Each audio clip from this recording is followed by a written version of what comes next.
What's up guys, Kizzle Kicks here, welcome back to this Crystal Palace FIFA 16 career mode. The less said about the last episode, the better. 2 opening games of the season, 2 defeats, 1 away to newly promoted Sheffield Wednesday, and 1 at home to a Sunderland side that we expect to be in the lower half of the table come the end of the season. No disrespect to them. And now, I think the game's got it in for me, to be fair, because the next 2 fixtures are tough. You can see, starting here with a trip to the Emirates to face a very, very strong Arsenal side, looking at that lineup. David Luiz, obviously that transfer is pretty much scripted across the board. He comes in at the back for them. But looking at our team, it's quite a strong side. Obviously Coquelin is the headline here, playing against his former club. But hopefully we can get at least a point and get off the mark for the season. But we're coming forward quite early on, very positive. Vidio is the man, the new guy, running all the way through. He's just got Szczesny to beat. It's a decent save and the ball is kind of beaten away and Arsenal get it clear. But positive start, but we continue to come forward. Unfortunately, we didn't find the net. Yannick Bolasie this time cutting back onto his right foot, lays one inside. This time it's Joe Ledley who meets it.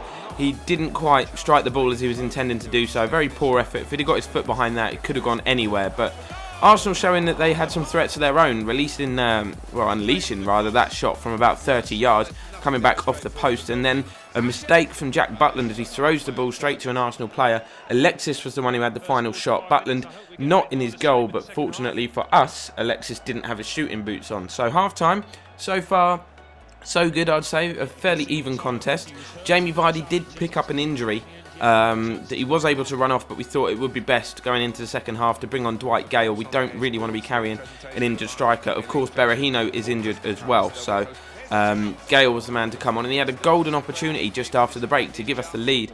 Obviously he's a little bit rusty, he hasn't played that much first team football over the past sort of half season or so, but he really should be burying chances like that. But speaking of burying chances, Bolasie does put us ahead. It was a massive stroke of good fortune around the goal. Absolute scenes in that away end, by the way. But first effort was saved. Comes back to Bolasie, who just toe pokes it. Just gets enough on it to put it over the line, despite, I think it was Kieran Gibbs in the goal that tried to get it out. But unfortunately, he couldn't do so. We had a chance to extend our lead, but an unfortunate or uncharacteristic poor first touch from Cabaye meant the chance had gone. But Arsenal forcing us on the defensive as the game draws to a close. A good save there from Butland to deny them from distance. It was a case of anywhere will do as Arsenal flooded men forwards, but we did manage to see out the game. The final whistle has gone, so we managed to get off the mark, and what a place to do it as well. Massive underdogs going into that game, particularly given our form, but we managed to beat Arsenal at the Emirates just as we did last year. And I think last year Bolasie also scored the winner there, so it's happy hunting ground for him.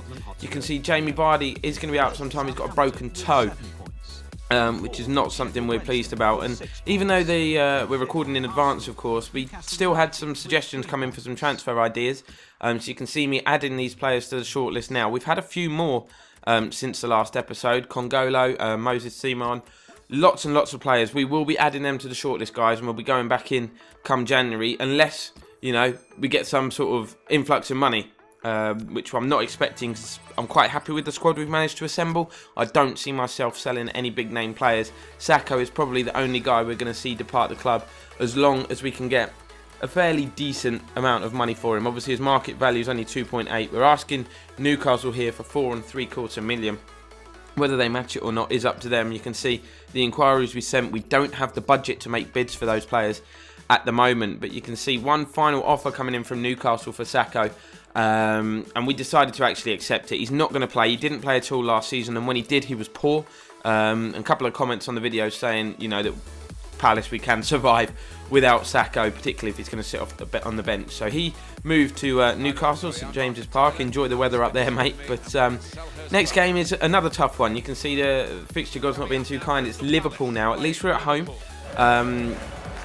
The squad here, Berahino is back from his injury. Obviously Vardy is out, so he's going to start up top. Other than that, the squad is pretty much the same. Mark Bartra and Zuma starting to form a little bit of a partnership at the back. And we've got Vestergaard as well. We're not quite sure what our best defensive pairing is just yet. I'd like to think it was Bartra and Zuma, because Zuma obviously plenty of enthusiasm, power, very, very strong. And Bartra, coming from Barca, he's just got that technical ability, so they should complement each other quite well. But Early on, we were under a bit of pressure here from Liverpool. They did come forward. Nice little link up on the edge of the box. James Milner having the shot from distance, high and wide. Didn't trouble Butland at all. But a real sloppy pass there allows Liverpool another opportunity. This time it's Origi, snapshot on the turn after some poor defending, but he slices it wide. But again, we're on the back foot. James Milner getting past the defence. This time it's a great opportunity, and he should have done better with that. You can see how disappointed he is with himself not to have given Liverpool the lead there. But it took us till sort of 25 minutes to kind of get our grips on this game and really get some possession. We had a good chance here, and you can see our former shot stopper, Julian Speroni, is the man who keeps out Cabaye and Berahino there with a double save. But a poor touch from Sacco shortly after that. Video was alive to it. What am I going to do in this situation? I had very little choice but to sweat it, as it's known, across the box and just put it on a plate, really, for our striker Berahino. He wasn't going to miss that. Video, the angle was kind of against him. Speroni was coming out, so it was the best thing to do, just square it to make sure the ball ended up in the back of the net. But Berahino showing some good skill, good footwork, good ball control shortly after, creating a chance for himself.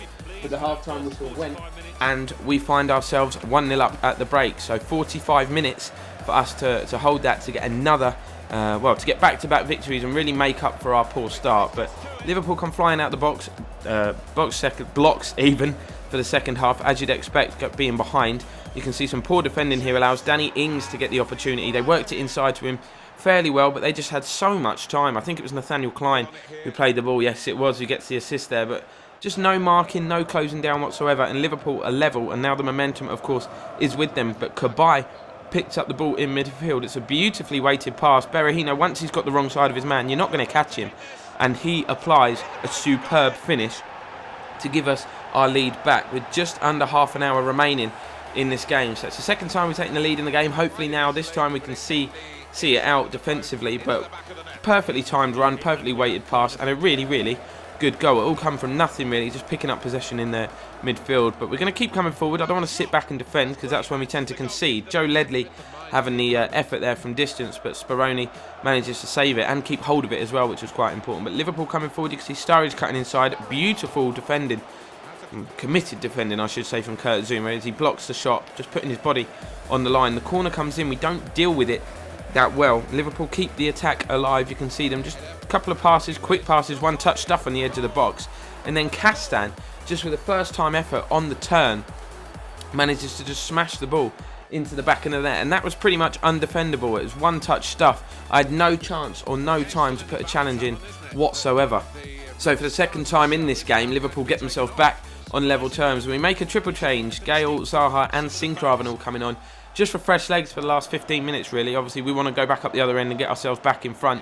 But the momentum, like I said, was very much with Liverpool, particularly for coming from behind for the second time. A good save from Butland there keeps them out. But we move into the last 5 minutes, and they continue to cause us problems here down the left. Cutting inside really well. Turns a defender far too easily. Zouma kind of tried to read his play, read his man. It didn't work.